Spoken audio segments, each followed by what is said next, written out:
Him was to please teach our children Philippine history because I have seen my children's workbooks and there's very little said about the history of the Philippines.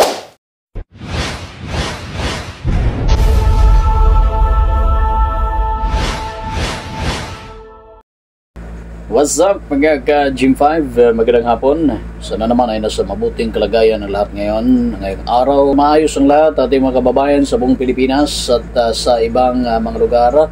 Lalong-lalo na sa ating mga OFWs na nagsisikap, naghanap buhay, malayo sa pamilya, matustusan lang ang pangailangan ng bawat pamilya.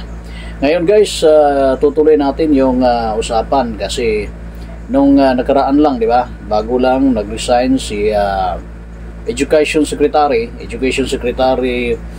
Sara Duterte, Vice President of the Philippines. At ngayon bago ay napili bilang kapalit, no?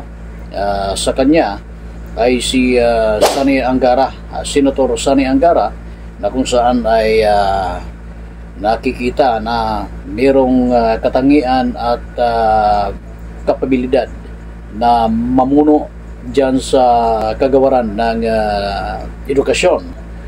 Okay? So, sana naman ay maging maayos pa, mas lalo pang maging maayos ang takbo nitong departamentong ito kasi kita naman natin na napakarami pa talagang dapat tutukan dyan para sa pagbigay ng magandang edukasyon sa ating mga estudyante, sa ating mga kabataan na nag-aaral, no? At sana naman ay mapunan pa yung mga kakulangan sa departamentong yan, di lang sa ating mga classrooms, di lang para sa mga bata, kundi pati na rin sa ating mga guro, no? Sa ating mga teachers na naghihirap din para turuan at magturo doon sa mga estudyante sa buong Pilipinas. Si Senator Juan Edgardo Sani Angara ay pinangalanan na guys ni President Ferdinand Bongbong Marcos Jr.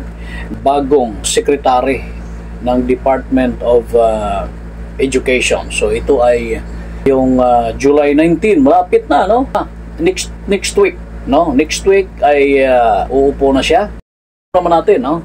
Ito naman si Senator Sani Angara guys, alam naman natin in terms of educational background, educational attainment, ito si Senator Angara wala po tayong pinagdududahan sa kanyang capability sa pagserbisyo doon sa ating departamento na nabanggit na sa unahan.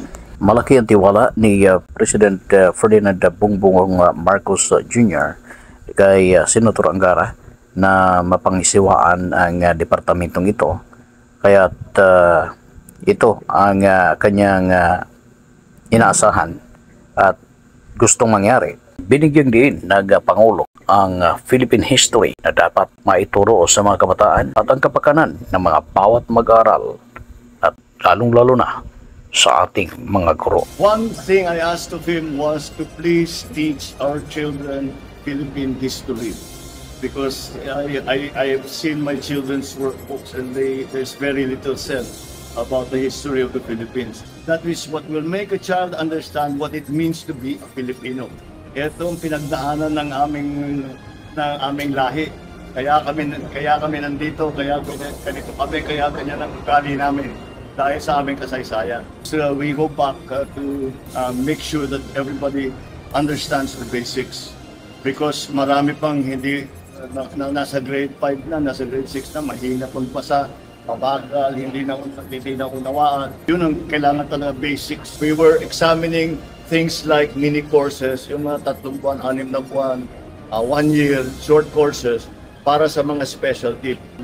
Senator Angara, that the key to any successful program in the DepEd are the teachers.